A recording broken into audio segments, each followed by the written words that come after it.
Welcome to Baltimore Climate Tech session on Energy Star tenant space. My name is Craig Haglund. I am a program manager with the U.S. Environmental Protection Agency. I work on the Energy Star Commercial Buildings program, where I lead a number of our sectors, including commercial real estate, multifamily, data centers, as well as our tenant recognitions, which is the topic of today. So Energy Star tenant space is a relatively new recognition of ours for leased office spaces. Currently, it's just available for office space, although we are working to hopefully expand that to retail to broaden the applicability. But currently, it's just available for office. Today, my goal is to cover the recognition, give you a little bit of background on the beginnings of it, where it came from, as well as the benefits for both tenants and landlords to collaborate around it. And then finally walk through the criteria, the requirements, the steps that a tenant would need to take to achieve recognition and some of the resources that we have available to help.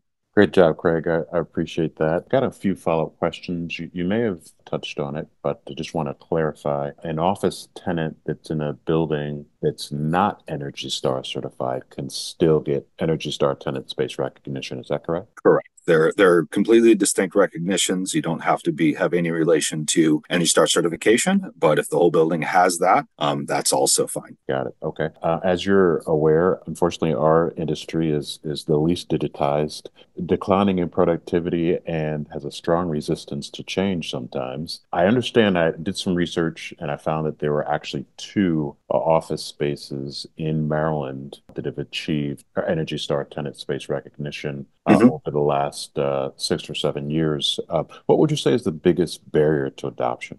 Well, I mean, for starters, to be frank, our program launched in the fall of 2020, which of course was the height or the middle of COVID, where there was a lot of new challenges coming up with office space. You know, we don't need to go into all that, but lease terms, tenants working from home, some shifts like that. So I think in general, we're still sort of figuring out the role that tenants have in office buildings around the country. And a lot has to do with awareness. But I think it's just understanding what's out there. I think awareness that there are programs that exist, such as Energy Star Tenant Space or those from Urban Land Institute or IMT, that give a lot of free resources that are accessible. So I think one is awareness.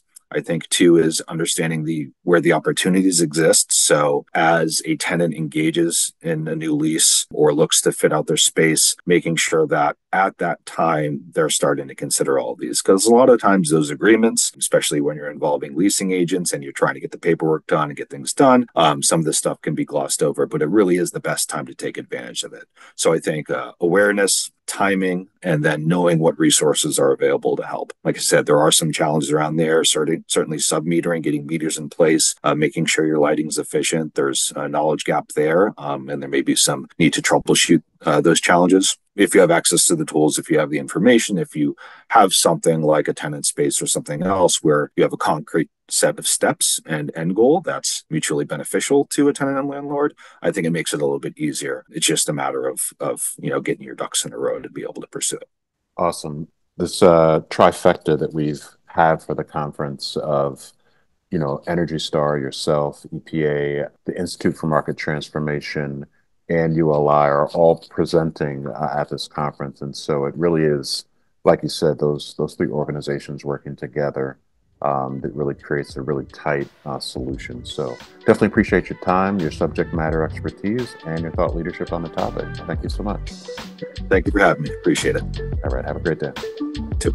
Bye.